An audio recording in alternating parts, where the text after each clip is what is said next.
जी अस्सलाम वालेकुम। मैं तुहाडा अपना वीर शकील अहमद। तुसीं देख रहे हो मेरा यूट्यूब चैनल पिंडां वाले जट। माशाल्लाह जी अज असीं तुहाडे वास्ते एक बहुत ही प्यारा जानवर लैके आए। माशाल्लाह देख सकते हो जी, बहुत ही प्यारा बच्चा माशाल्लाह जी। ये चशकूर ने तुहानूं खोल के दिखाते भी ने। चशकूर थोड़ा जिहा लम्मा अगे नूं लैके जाओ ना। माशाल्लाह जी खूबसूरत जानवर।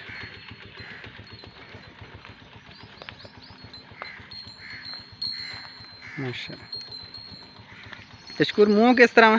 खीरा मुँह खीरा माशाल्लाह।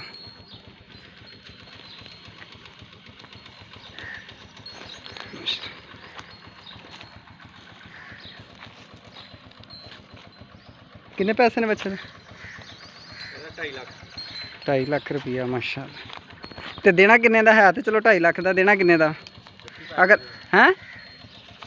इरादा है जी 2 लाख रुपए का भी। अच्छा सही हो। तो अगर कोई ताना दोस्त रबता करे तो कोई बच्चा दे दोगे प्यार मुहब्बत करके? हाँ जी। नंबर दसो अपना। 0301 हाँ जी 17 11 253 17 11 253 चाचू का नंबर है। इन्हों को इतने बच्चा खलोता। ज़िला लिया तहसील करोड़ है जी। इतने जी लोकेशन है माशाल्लाह तुसीं देख सकते जी। बहुत ही प्यारा जानवर है।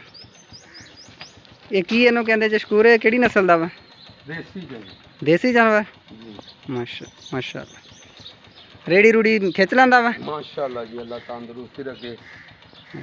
20 डंगरां दे पट्ठे जिहड़े लिआंदा है। क्या